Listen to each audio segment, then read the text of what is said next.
take that last swig of coffee, and we will get taxi for takeoff here in a couple more moments. So I see people are joining in. This is great as attendees.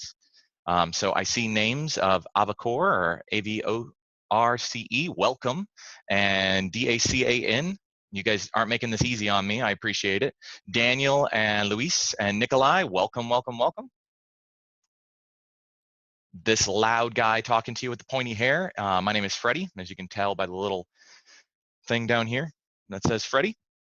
I'm going to be your host and stewardess on this flight, so we are going to give everyone a few more moments, about 3 more moments before we get started. This is going to be a chat facilitated session. If you've never had a chat facilitated webinar before, what that means is that your primary method of communication, because this is all live, it's like a talk show, is through chat. And so if you've never been part of a Zoom broadcast before, you're going to want to mouse over your screen, mouse to the top or the bottom, depending on how you have it set up. And you're going to look for the little button that says chat. You know it's chat because it says the word chat. And you're going to go in there and you're going to go ahead and type in where you're dialing in from. So I am in sunny St. Augustine, Florida. So go ahead and let's see where we're dialing in from. So we've got myself in St. Augustine, Florida. And we've got Polly calling in from the UK. I'm sure it's not exactly sunny there. We've got, somebody in San Antonio, Texas, representing Texas. Debbie out in Seattle. Cameron in Seattle. Good time zone there. I think I might be the only person in sunshine today. So Texas. Texas is nice. We've got Columbia represented. Tampa, good old Tampa, Florida. Okay, so I'm not the only person in sunshine. Makes me a little jealous. But actually, San Antonio, Texas is probably getting a little bit more sunshine than I am today.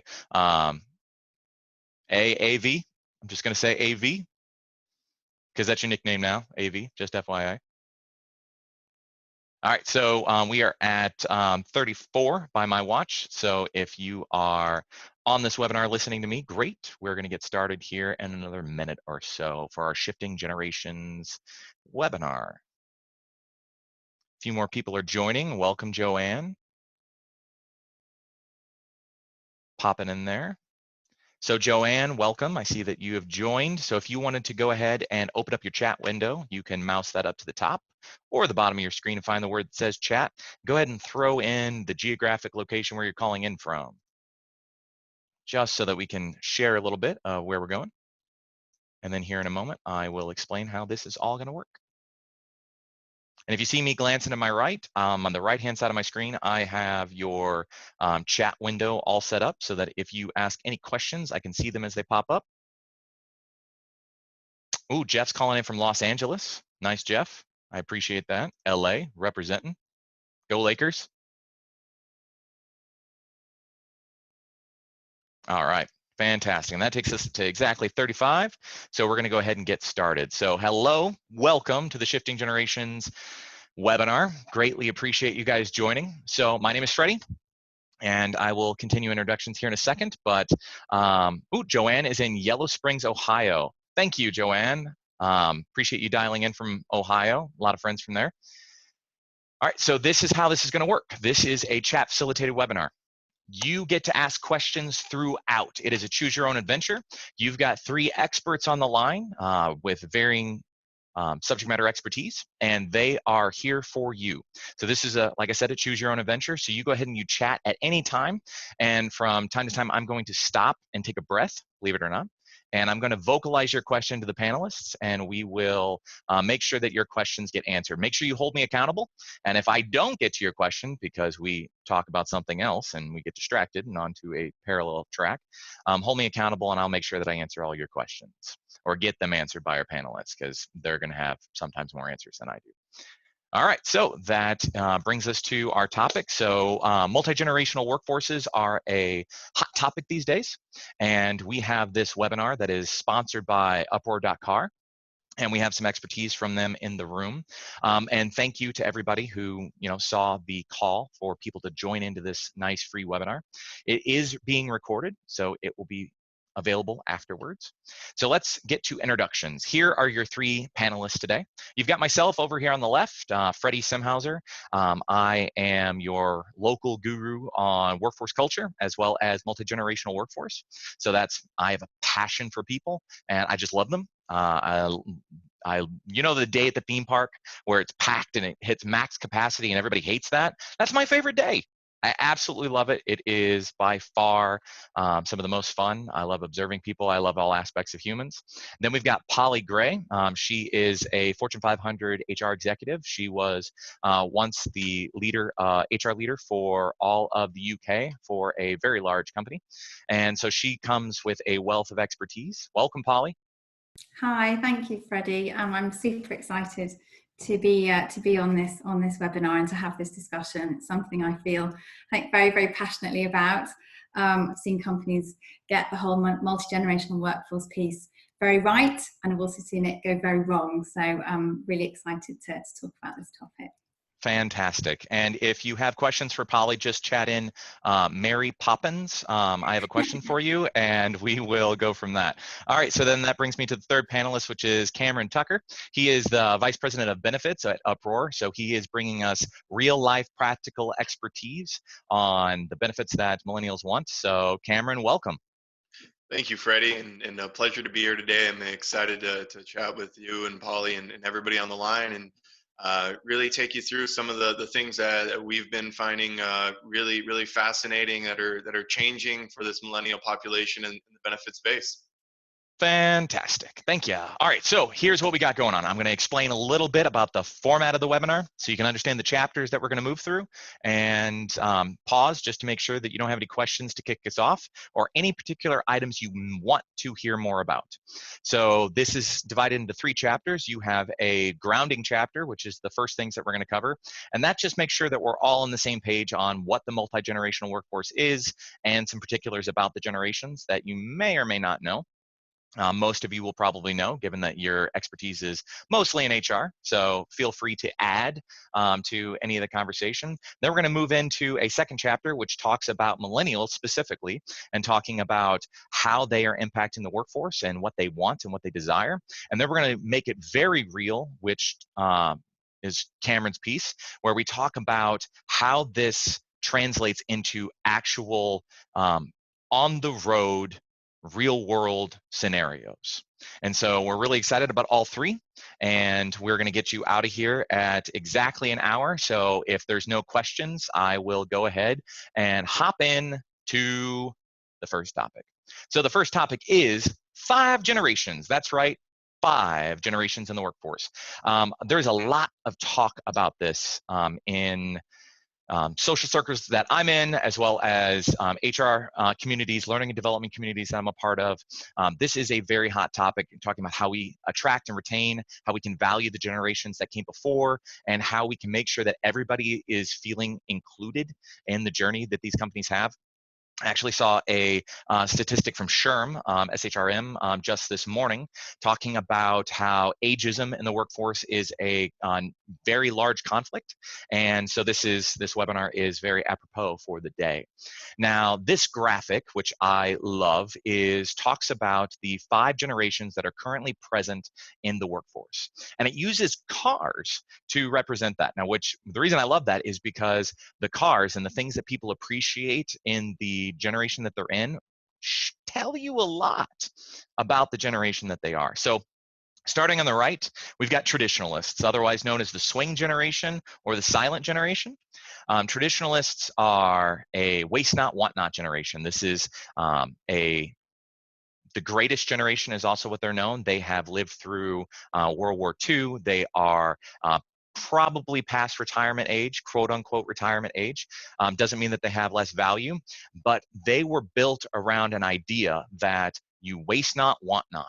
You build things to last, and things that have value should have generational value, pun intended, meaning that it should have a value for longer than just what you're going to use it for. And so you see that in the design of cars. You see the Cadillac here with the fins on it, where they were wanting something that was actually going to be stylistic and actually was going to stand out and have value for a long period of time. Then you move up to the baby boomers. Baby boomers are a lot more competitive.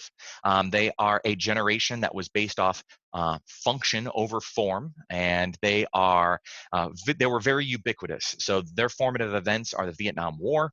They were the beginning of the Cold War when it was just starting to simmer. They saw their parents, who were obviously traditionalists, typically, come home and have a very steady job and maintain at the level of society that they were. And so they had this innate fire to achieve more and to win. And so you actually saw a lot of the car designs move into function. They were also a counter-cultural movement at the time. They were some of the first rebels that were coming across in the generations. And then that led into Gen X. Gen X was, they took the function over form, and they took it to the extreme. And the Cold War, so you think about the formative events here, the Cold War was at its height, and there was a clear, in Western society and Eastern society, there was a clear bad guy. And so formative events there were very strong. They were black and white. You find a lot of Gen Xers have a lot of black and white ideas and morality, especially in the workplace, which then catapulted them into believing that there is a winner and a loser, and they always want to be the winner. And so you see that edginess even in the car design, as you see the DMC DeLorean here, one of the favorite vehicles of the 80s. And that hard attitude, that hard edges around Gen Xers led into the Millennials, which Millennials are a buzzword, of course, but they're also a fascinating product of the prior generations, because of the fact that if you think about the development of millennials, when they were young, from the first moment they worked a computer, they knew how to work a computer better in most cases than their parents. And so they grew up being better at something than every adult around them. And so that led into this achievement focus and some of the entitlement ideas that we hear about millennials a lot. And so we'll unpack that throughout this and talk about how to activate that. But millennials, there's a lot of literature out there for them. We'll dive in a little bit more to millennials in a second, but millennials are much more team focused. They are much more thoughtful in trying to achieve, but it doesn't have to be a win. We'll unpack that more here in a second. And then lastly, we have Gen Z or Gen Z. Gen Z is the generation that follows millennials. There is a little bit of literature out there. Gen Z has never lived without the iPhone. Their formative events were the creation of the iPhone. They've always lived with the internet in their pocket. And they are one of the strongest generations to believe in the because it is new, it is good. There isn't a lot of question in their minds about that. If it is new, it must be good. And you can see that in the car design, people really gravitating towards new rather than established brands, which has led to Tesla most recently becoming the most valued car brand, American car brand in the world, which is rather fascinating. And they're very globally focused, meaning that they are very, very focused on how it impacts the globe, not just their singular nation. Inside of millennials and Gen Z, something else is that they see the world in gray. There isn't a good, there isn't a bad, there's just a lot of gray. And so that leads me to talking to Miss Polly, because Polly, I know that I talked about this from a purity perspective, and the fact that, yes, there are these different generations, they exist, but what I would love to hear is kind of your perspective and how you've seen these presented in the workforce. Yeah, no, sure. Thank you, Freddie. And this is, I love this slide because I think it does, it summarizes the breadth of it. But I think whether we are consciously aware of it or not, I think the impact of these multiple generations on company culture and HR practices is huge. So as an example, I think if we look at, say, performance management systems, so if we look at how they've evolved over the years, and I've actually witnessed 3 of these different types of systems over my career. I think I might actually now have given away how old I am, but I've actually sort of seen the spread of them. So if you start with the baby boomers, and you've just talked about their focus on winning, and I think this is really when performance management was kind of introduced, because they wanted to know, you know, how am I doing? Where do I rank versus other people? But it was fairly binary. It was like, you're either doing it well, or you're failing. And I think that was kind of when that was introduced. You go to Gen X, and they want more. Sort of they're looking at, you know, they want to know where they rank. They want to know more information. So that's when you see a lot of, particularly the larger companies, you'll see, and certainly one of the biggest ones that I worked in, you'll rate performance, you'll rate values, you'll rate potential, and people end up with almost like 9 ratings in some of these massive global companies, and somebody is in a box with one of these ratings. I think that's very much the Gen X, and you talked about them being very edgy and being the winner. They wanted to be in that, you know, that top box. But then I think the trend as this is evolving is like millennials don't want to be categorized, and actually what we are seeing is actually performance rating systems being removed altogether. I think in a lot of businesses, and I think that hopefully helps to demonstrate the differences and how companies are tailoring their approach to those generations, and how all of this is evolving. You know, it's funny. One of the things that popped in my head when you were going through that was the whole Jack Welch bottom 10% gets canned in the 80s and 90s. I mean, that just speaks to the Gen X, right? Like, I have to know I'm succeeding. I have to know it has to be at the top. Absolutely, and there were consequences, you know, that whole 10%, you know, where people were. So yeah, it mattered, and that absolutely was the Gen X. When I talked about that 9, you know, often 9 ratings, that's absolutely in line with that. So yeah, you know, huge influence, and that's just one example. But I think if you look at HR practices and general company culture, these generations are hugely influential in all of those areas. So yeah, exciting stuff. Yeah, very, very exciting. And then it spawned me to think about this whole idea about millennials, you know, getting participation trophies, right?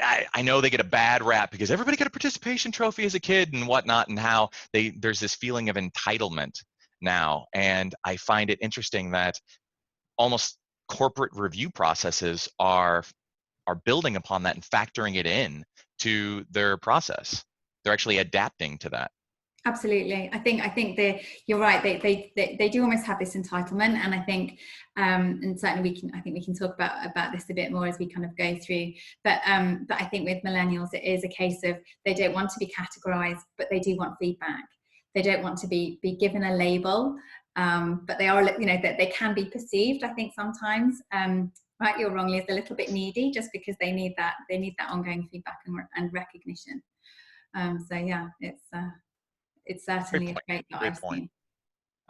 Great point. And then, so this also rises the need in me to tell you guys something else. So we're talking about, this webinar is of course about generational workforces and whatnot, but I want to stress something, especially in light of the SHRM article this morning, that generations are great. They are a bellwether, and they help you steer a process to helping people to understand this group of people. But there are actually 4 things that make up the human being, that we typically think of as a fully functional human in today's society. And those 4 things are IQ, how much mental acuity, how much mental horsepower you have. Everybody's familiar with IQ. EQ, which is emotional intelligence. That is the factor of how much I flex and how much I give and take in a conversation and in a relationship. Then there's also personality. So personality is, obviously there's Myers-Briggs, which breaks it into 16 different personality types. There's other things that break it into quadrants, but it's typically the operating system at which you interact with the world. And the 4th is your formative events. And so the things that kind of influenced you strongly when you were most influenceable. So mainly childhood. And so those, which we call generations, those 4 things all factor into the whole human. And so if you're only speaking to just generations and you're pigeonholing people into that, just understand that there is a caution there, and you're only ever going to catch 25% of your populations or of that whole human. And so as we talk here, we're talking generalities, and we're talking about, you know, the fundamental science behind these, but I still want to give that cautionary tale of, especially in light of the SHRM. So I'm going to pause here just to make sure that if anybody has any questions, I know that I've been chatting to some people, but I want to make sure that if, you know, Joanne or Jeff, Daniel coming in from Tampa, if you guys have questions, this is Choose Your Own Adventure. you can feel free. Otherwise, I will just continue and we will move on to dive into just millennials. So don't want to step on your fingers. Give you a second. All right, so let's talk about millennials. Let's dive into millennials just a little bit. So who are these millennial idealists? So over here on the right, you'll see they're typically born between 1981 and 2000. Again, this is generalities. Most generations are 2 decades, meaning so that 20-year span. However, modern research is showing that the generations are shrinking. The time period that a person is in generation is shrinking based off the speed of information. So the cluster of formative events that they have is getting tighter, which allows the generation to factor into the next one. That's why you see Gen Alpha coming into the workforce in the next 4 years, believe it or not. So, which is just crazy because we're still struggling with millennials. Then we move into how they view work life differently. And so this is something that I know Polly is very, very passionate about, the whole work-life balance situation. But the work-life balance is seen vastly differently between millennials and prior generations. So prior generations will see work-life balance in buckets. That's where they invented in the late 70s work-life balance. And so you'll actually see them say, if I have my home life and I have my work life, I can balance these on the promise that someday I'll get to retire and balance the scales completely. Retirement, most millennials and Gen Z and Gen Alpha are not going to believe that retirement is a possibility. And so that future balancing doesn't exist. And so they see time a little bit differently. And Polly, I know you had a story that you were telling me in the green room ahead of this around somebody, an intern telling you about time. Yeah, so absolutely. I think you're absolutely right. I think they don't see it in buckets. It's not beautifully divided. It's just becomes seamless, I think, the whole work and life piece. But I think, yeah, I had somebody on my team who kind of took it to another level, and I was really amazed that she actually showed me, she drew time, how she perceives time. And it was like in a semicircle, and she worked backwards. And like that, it's not just having this seamless approach. It actually, she could visualize it and showed me how she views it, and it just, yeah. It was much more about the present rather than the future. Absolutely, it's very much the now. She certainly wasn't looking particularly far, but I just thought it was so interesting how she could actually visualize it and show me. Yes, and it was completely different to how I. And when you dive into it, it makes perfect sense that they would see it that way. I mean, the aspect of, you know, the formative events around late millennials and Gen Z is they saw the Great Recession. They saw people who worked for years have their entire life savings, retirements wiped out. And so they are going to have less trust in this promise of a nest egg at the end.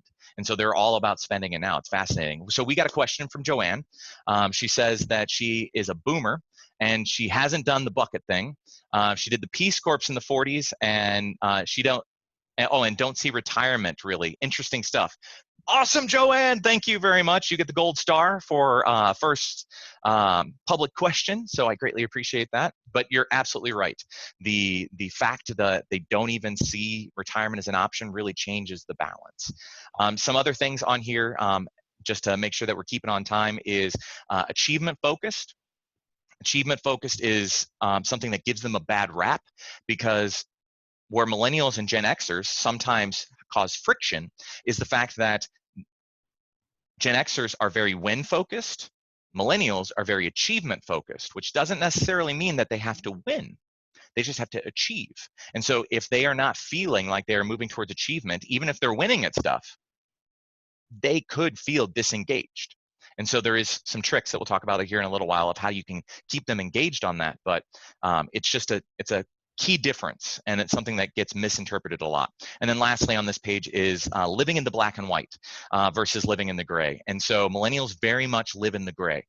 They don't necessarily see black and white. And if you think about millennials' formative events, 9/11 and the global war on terror is one of the things that is a formative event in their life. Cold War for Gen X had a clear-cut bad guy. And so you see how they view the world through those lenses of who was the global bad guy, that formative event.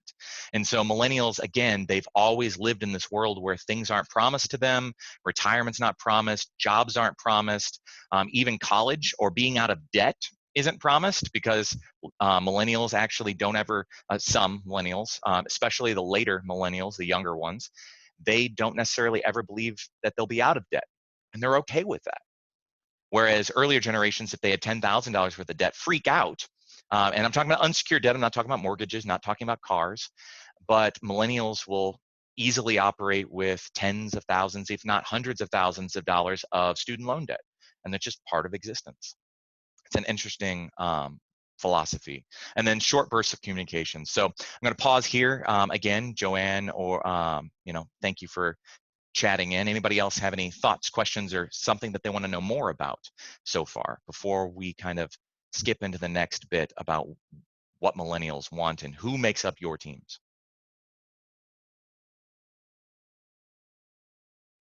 All right, so Joanne has a question. Great, she says, say more about the short bursts of communication.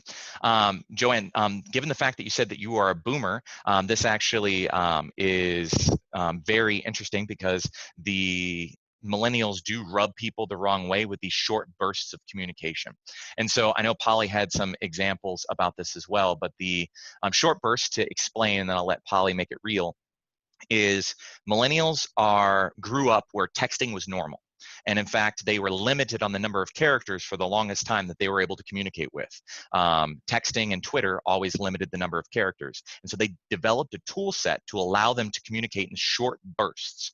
And so think about a text message between a Gen X and a millennial, or a boomer and a millennial, where a boomer or a Gen X will type in a long paragraph before they hit send, where a millennial or a Gen Z or Gen Z will actually just send you one short message, hit go, short message, go, short message, go, where you'll come back to your phone and you have 42 messages and it's really just one conversation, but they sent you 42 messages. Polly, you're laughing. Why are you laughing? Because that's how you write messages. That is, are you calling me out as a millennial? How dare you? That is totally how I write messages. But yeah, so they send short bursts like that. But I know that you had a example that we were talking about beforehand about how sometimes millennials get judged for this.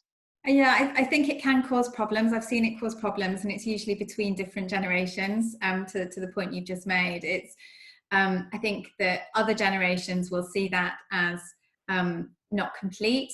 Communication is like, but we need the background, or there's no context, or they might even see it as almost unprofessional. And I think in the workplace, you have to be very careful, because if you are only giving this one snippet of information and you don't kind of summarize, I have seen it kind of cause problems between generations, and some of them can kind of end up a bit sticky. So yeah, I guess it's just something that I think millennials actually kind of need to be aware of as well. But I think quite often their management teams are quite surprised and not necessarily a big fan of the whole short bursts piece. And I think that also leads to the topic of that millennials also mix media in the same conversation. And so if you are talking at a person's desk and you're having a conversation and they're walking away and they're running to another meeting, they will continue where they're left off in that one-on-one conversation face-to-face via text. And they won't reiterate, or they'll drop an email that continues it. And so when you go back to the email and you see it come through because you went off to another meeting as well, you're kind of taken off guard because it's just this blunt statement that has no context to it. But they're expecting you to read it instantly and not have to come back to it. So it's funny how they view communication. But thank you, Joanne, for that question. That was an awesome segue. And then we have another question that came in. This one came in privately to me. It says, are millennials typically more transient in the workforce? Meaning, do they move more often in their careers, leading to geography changes and the needs that bring up? Yes, and actually we have a slide a little bit later, so I'm going to put a pin in this one just for a second. I hate that phrase. I can't believe I just said that, put a pin in it. So yeah, we'll actually talk about their purpose and how having a purpose will lead them to being more transient here in a second. All right, so that brings us to the future is now. I know that we're talking about millennials, but as of this year, according to the Bureau of Labor and Statistics, millennials make up 50% of the workforce. Some point of this year, they will make up 50% of the workforce. So they are here. They are the largest generation that's in the workforce. And to put this in perspective, by the year 2025, so just 5 years away, or 4 years and 10 months away, they will make up 75% of the workforce, and Gen Alpha, which is the gen after Gen Z, will enter the workforce. So if we're struggling with millennials, imagine Gen Alpha, who's never lived without a voice assistant like Siri or Alexa. That is how they interact with computers regularly. In some case, for the first time ever interacting with a computer was via voice, which just is mind-boggling a little bit. So let's talk about your people. And I don't necessarily mean people in your organization. So this is audience participation. So everybody who's out there in TV land listening to my voice, wondering when I'm going to shut up, this is your chance to get me to be quiet. I want you to go out there and talk about, your general, the people you work with, the people you live with, the people you interact with in your social circles.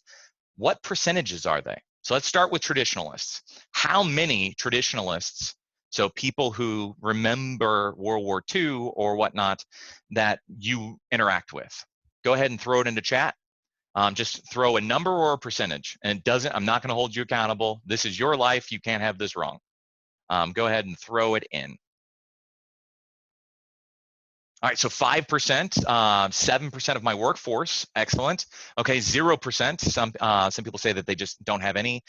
Some people says 10%. Oh wow. Okay, so people have a lot of people that they interact with. That's awesome. That's the greatest generation. They should tell some good stories.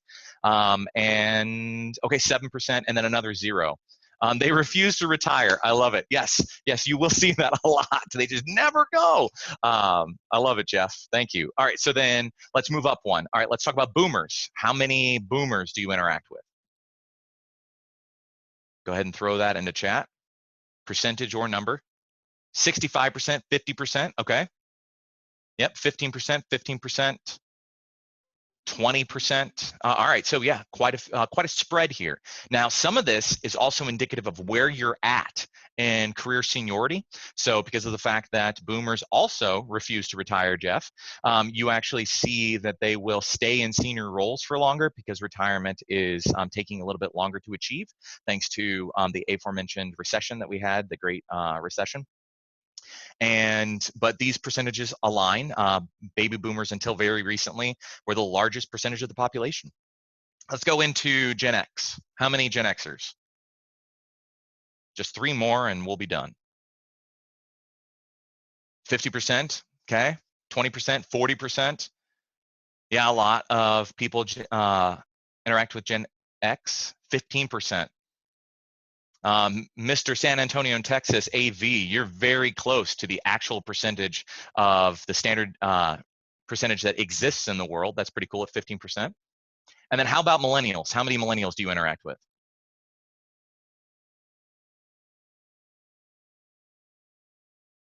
Alicia, so nice to meet you, Alicia.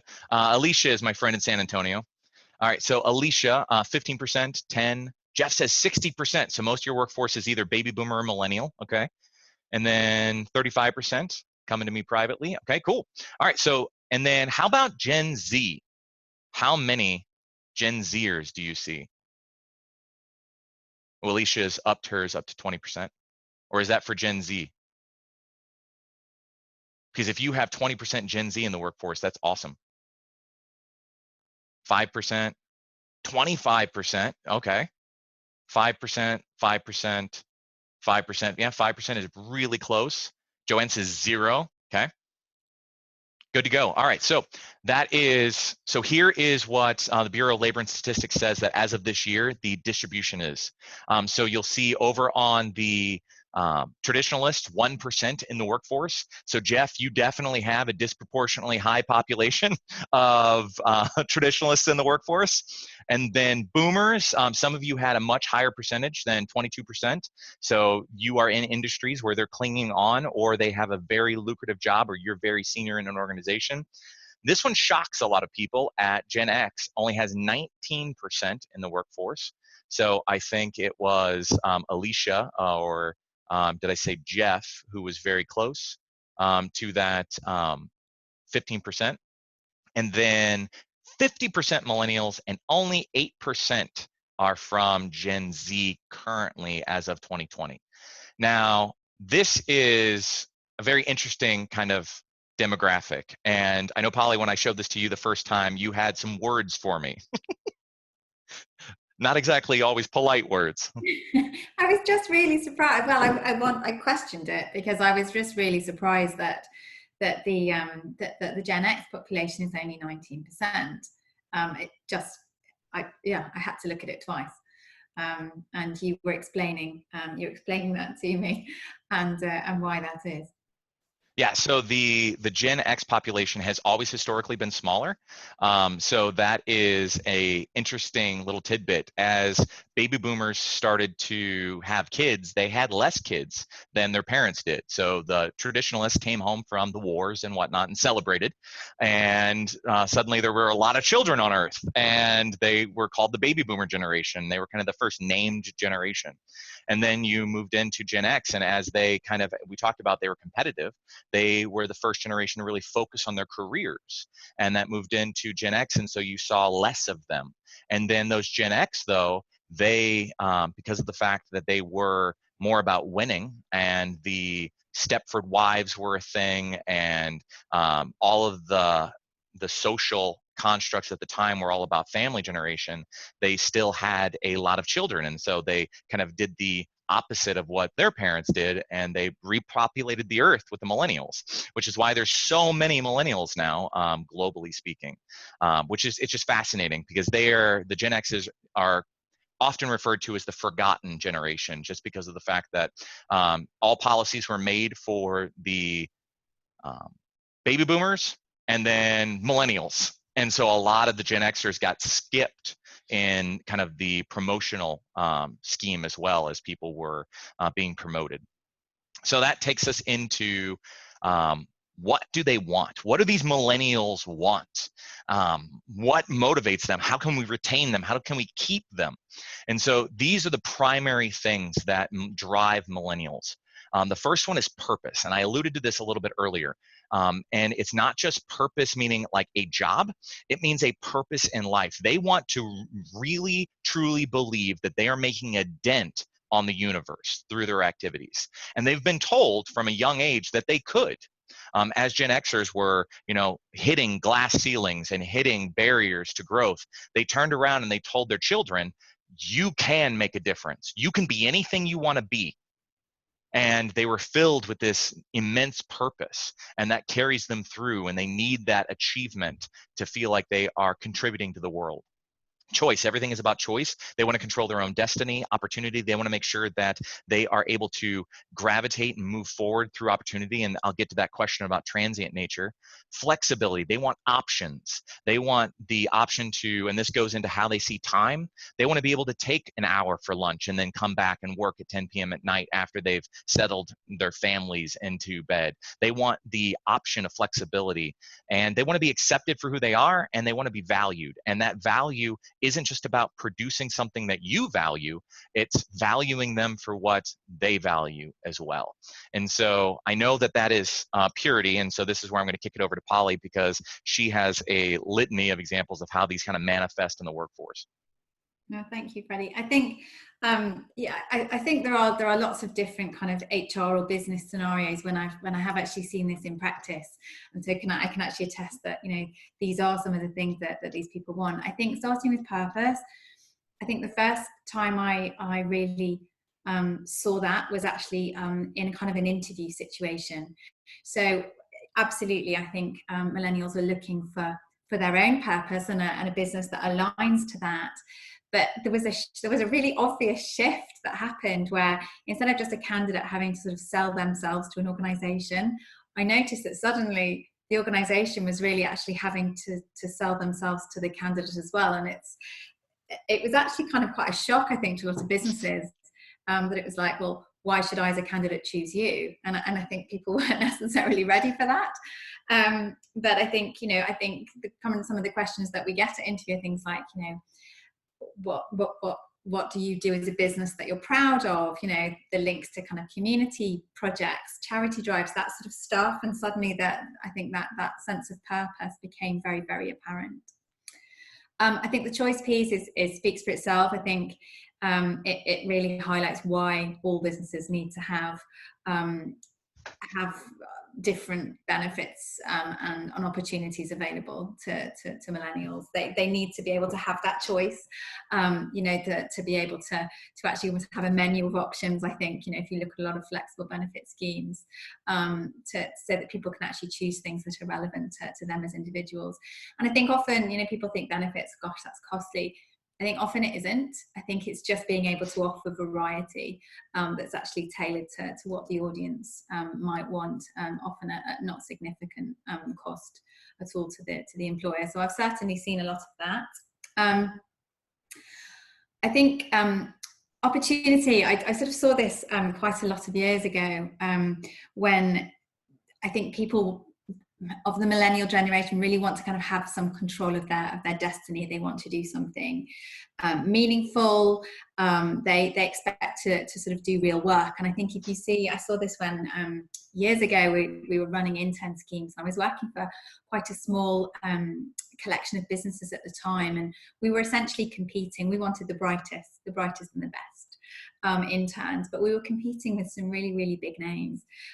One specifically was IBM at the time, and we were this tiny business, and obviously they're this global giant.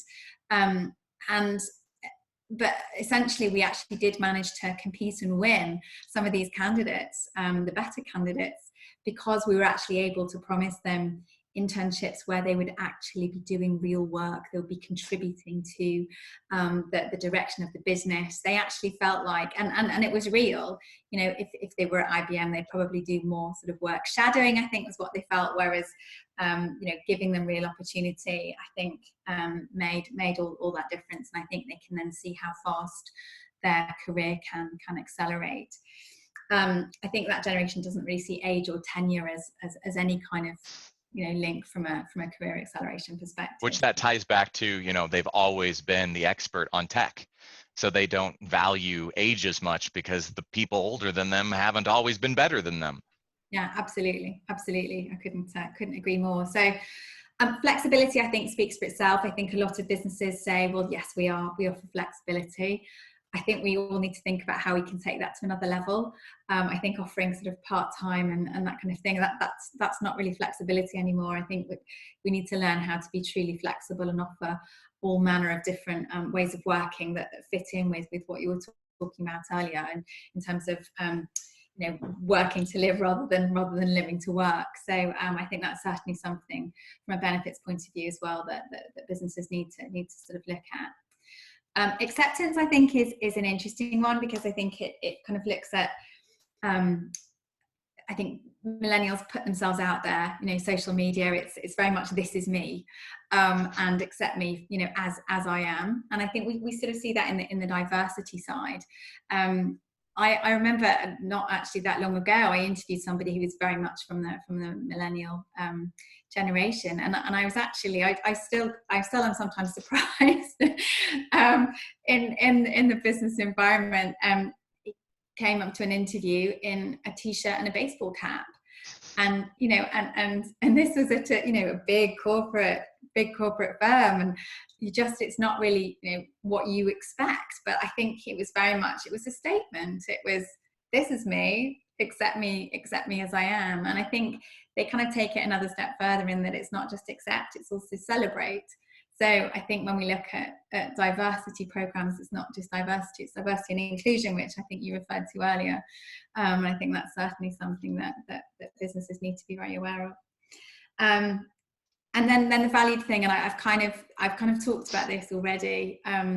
It can sometimes, I think, be perceived as a little bit needy, only because I think they're so used to getting that instant gratification and knowing how they're doing. You do have to, you know, in terms of reward and recognition, I think you need to give them regular feedback. They need to know how they're doing. I think because of the whole speed of information and that instant gratification of getting likes on Instagram and everything else, I think they need to feel valued and they need to feel like they're contributing. It's not just about instant gratification. It's that the millennials have also been, I'm now defending myself, millennials have also been conditioned to instant communication. And so they're not prone or wired or built the skill set to, and that's a whole nother topic that we can talk about, is about the speed of information and how it changes the way we think and process information. But it actually, they are seeking it and they need it, not just because they're needy, but because they're actually wanting to make sure that they are of value. They're providing value, not only just being valued. So, but thank you. That's incredible, Polly. The insight there is just, it's outstanding, because I can actually think about through my career. And just for the record, I know that Polly and I go way back, but I wasn't the person who showed up in jeans, a t-shirt, and a ball cap to be interviewed by her. I want this known on the record. That wasn't me, even though, you know, she's giving me a fair amount of grief for being the millennial. But it's fair play, given that I made fun of her for being, you know, what was it? Mary Poppins. So now this is where we kind of make it transition and we make it a little bit real. Oh, Joanne has a question. Says, speak about millennials' acceptance of negative feedback if they are being as valuable as they think. This is a wonderful question, Joanne. I love it because of the fact that millennials get this reputation for not only being needy, but not accepting negative feedback or constructive feedback. And so the avenue here is that we talked about being valued, meaning that the effort. So value actually ties to, remember when we talked about how they're not all about winning? They're about achievement. And so they want to make sure that the work, that the effort that they're doing is being valued, even if we have to give them a steer, even if we have to move them away from, because they're not winning, they're not producing what we want, but they're spending a lot of time and effort to do it. And so what we have to be sure of when we're giving feedback to millennials is that, and this is through, you know, experience of, and you've got this too, I'm sure, Joanne, you've got tons of experience giving it back to millennials, is that if we alienate them from their effort and we try to just drill into what they have precisely done wrong and try to coach them, to try to develop them, a lot of people are wired to actually receive that really well. As a generation, again, remember there's 4 attributes that make up a human, but as a generation, millennials typically want to be acknowledged for the value of their effort and that it's not in vain. And if you can work to give them praise for that, for their effort, because it is praiseworthy in most cases, and then steer them to say, we can actually achieve more together and make a difference more. So changing the word from win or meet the metric or get there first to achieve more and make a difference, you're going to find them reacting a lot better and a lot more positively to that negative constructive feedback. So that's a great question, Joanne. Hold me accountable as we transition if you wanted more than that, or if you think that's a load of bunk, and we can talk more about that. So then moving into making this a little bit more tangible, much more meaningful and in the moment, is talking about I think, Polly, you mentioned benefits, and the fact that benefits are a great way of organizations to extrinsically motivate. Now, we need the intrinsic. We could talk about that some other time, but the extrinsic motivation is also important. And so giving them choice. And so this is a survey from Glassdoor. Now, I've omitted the top 4, and the top 4 were medical, dental, vision, 401k. So after those, you start to see things like work from home, office perks, something like free lunch, learning and development. You see employee discount programs, wellness programs, commuter assistance, helping them with their commute in the morning, the things that actually matter to them now. Remember, we're talking about people who see time in reverse and they see it now. And so it's very interesting that these are here. And this is why we brought Cameron into this. It's a great opportunity for him to talk about this, because this is what you guys do over there at Uproar. And so I would love to, you know, throw it over to you to say, you know, how have you seen, you know, this, you know, your product really affect millennials and retaining them? Yeah, and thank you, Freddie and Polly. Really great insights. And you know, as you're talking through so much of this, it really resonates with me as a millennial. And I think one of the really critical components, I think, was early on when you're really hitting on the financial components of millennials and how that drives their decisions. Really, they're a generation that's coming into the workforce or came into the workforce with a mountain of debt that no other generation had seen, in the student loan debt that is an absolute crisis in America. And many of us, myself included, came out of college during the time of our last recession and one of the worst financial periods in U.S. history. And that kind of entry into your career path really makes you put a lot of focus on your financial well-being, your health, how you can get to those things that used to be a given if you put in the work and the effort and the time and you worked your 40 years and you could retire. So, I think it's a common misconception that millennials are just spending all of their money on avocado toast and all the luxuries of life, where they really are focused on this whole financial well-being and financial planning.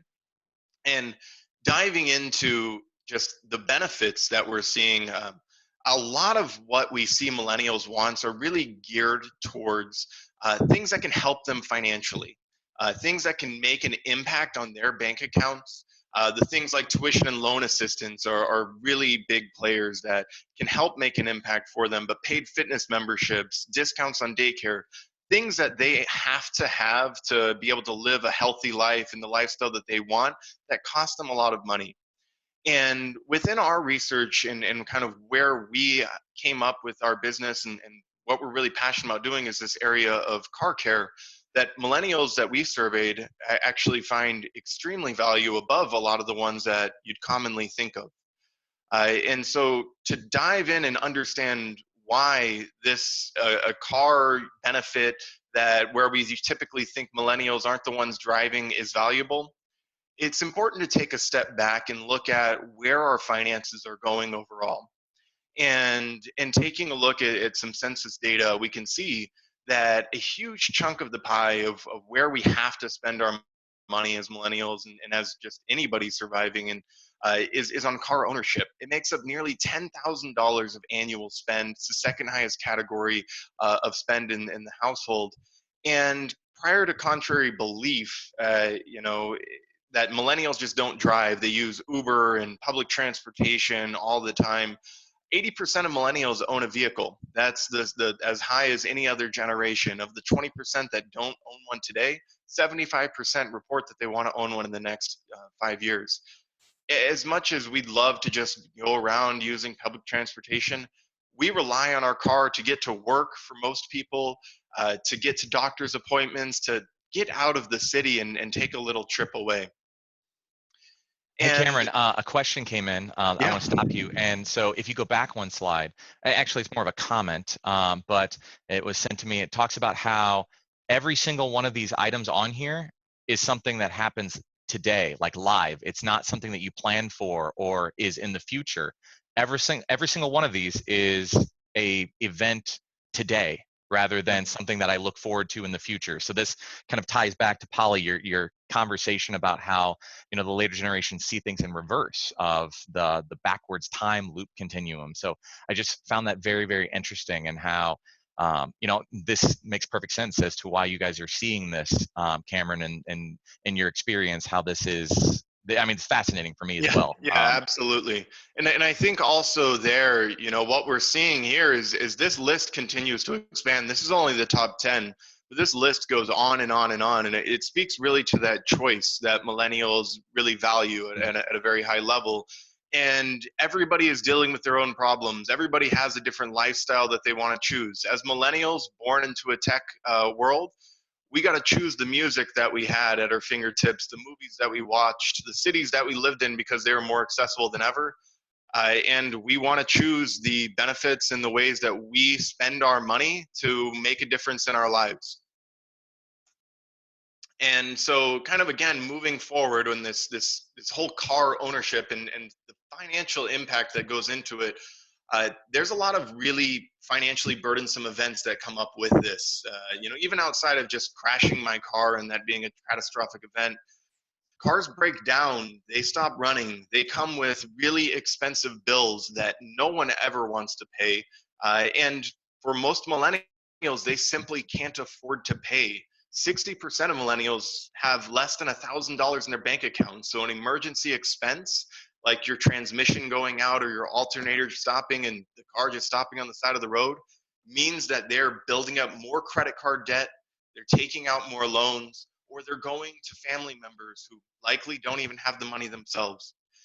This financial stress that is put on employees in situations like this has a huge material impact on their ability to perform at work, focus at work, build up the culture of your organization.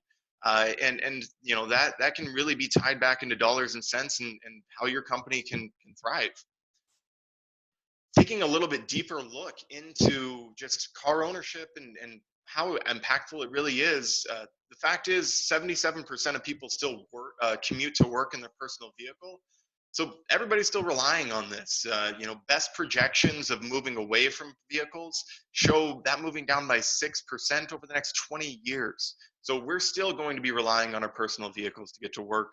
50% of people we've surveyed have reported showing up late or missing work altogether due to car troubles. I'm sure everybody on the line here has had plenty of their employees go ahead and, you know, say, oh yeah, my car's in the shop, I can't make it in. And most of the time we're like, is it really? And the fact is, who knows on those situations. But when someone does have a car problem and they're going in there, it's not just, I don't have the transportation to get to work. It's typically the financial stress that comes with it, because nearly everyone thinks that car repair costs are outrageously expensive, and it does put a major financial burden on them. And so what can we do as employers to really meet the needs of a generation that's focused on that financial wellness and really just wants to have financial freedom to get out from all of the debt that they have so that they can just live life and have work-life balance, although we think of it entirely differently, and that we want to live our best life when, you know, we're alive, so all the time. And what we can do is provide options and provide choice, and not necessarily that it requires our budget to impact that, but provide things that can help make a financial impact on them. And that's what we're doing here at Upward.car, is we're providing products and coverages and options and a voluntary benefit that takes one more worry away from millennials, so that when things go wrong with their vehicle, when the air conditioner goes out, they don't have to worry about choosing between driving in their vehicle in 110-degree temperature down in Texas or getting their AC repaired. They don't have to worry about, you know, am I gonna, you know, be able to take that vacation when my alternator goes out in the middle of the freeway? They just have to worry about their safety and getting to the side of the road. You know, I'd love to, you know, dive a little bit further in, but I know we're a little bit crunched on time here. So, you know, I think what we're really seeing, again, any impact that you can make and provide options for your employees and your millennial population that can help make a financial impact goes a long way to retaining them, making an impact on their lives, and just helping them thrive in and out of the workplace. Fantastic. Just my quick view on this. I know we're short on time. I think just from an HR perspective, I hadn't sort of seen this kind of benefit before. So I think when we look at, like, we've talked about flexibility, we've talked about choice. I think, you know, this definitely kind of ticks these boxes. But personally, what I really like is that it looks after the whole human. So it's not just what somebody needs at work. It actually thinks about the impact. I know you referenced it, Cameron, on their life. Because if something goes wrong with their car, you know, the impact can be huge. But the other thing which you have also talked about is actually from a business perspective, the impact on productivity. So actually not having those lost days, people who can't get to work. So kind of those are just a few things that I've sort of thought from what you've shared. So thank you. Sorry, Freddie, I know we're short. No, absolutely. That productivity piece, even the focus when at work, if you're dealing with this and you're financially stressful, I don't know how many times I've seen people just in their bank accounts online at work, stressing and trying to figure out how they're going to manage. Absolutely. And it's funny because of the fact that Polly, you'd mentioned the whole human. That's one of the things that is the fastest. And Joanne, you had talked about, you know, how do I give constructive feedback to them? The fact of the matter is that millennials and generations, and really all generations, but millennials kind of wear this on their sleeve, is that they want to be acknowledged as a human and having innate value, not earned value. Not I have to be in a company for 20 years before I have value, but I have value as I exist today. Like walking in the door, I have value. And for a company to reach out and offer them a benefit that they can accept, and they can say, this helps me as a human and I feel the benefit. It's kind of like tchotchkes with your little logo on them. When you take them home and you give them to your kids and the kids light up, and you feel better about your company because of the fact that your kid lit up at something your company gave you. I can't agree more that, offering benefits where it's something that they can choose and that's something that addresses them as a whole human is actually critical to retaining them. So, but yeah, so that brings us to the 1 hour slot. And as promised, we want to make sure that we're getting you out of here. So I know that we covered a lot of information today. I know that we covered quite a bit of it's a whole doctorate study in a 1 hour time period, taking you from a 10,000, 50,000 foot to, a 10,000 foot to Cameron took us to the very real interactions that we have every single day. But I just want to make sure that you guys have all of this information. So if you guys wanted to throw into chat, I would happily send you this pitch deck. So send me your chat into your email address that you want this sent to, and we'll make sure that we send you the pitch deck. And then also, once you get that deck, you can ask any questions that you weren't able to ask on the call, and we'll make sure that we get you your questions answered. You guys have been a phenomenal audience. Thank you guys so much for all of the participation, all of the interactivity. Cameron, thank you so very much for joining and providing your expertise. Polly, thank you so very much for making this real. And because sometimes you hear about all these theories, and I talk about them a lot, and so having expert to make them real between the two of you has been instrumental. And from myself, thank you so very much for listening to me talk about one of my passions. So appreciate it. Thank you guys so very much, and hope you have a wonderful day. Cheers. Thank you, everyone. Thanks, everybody.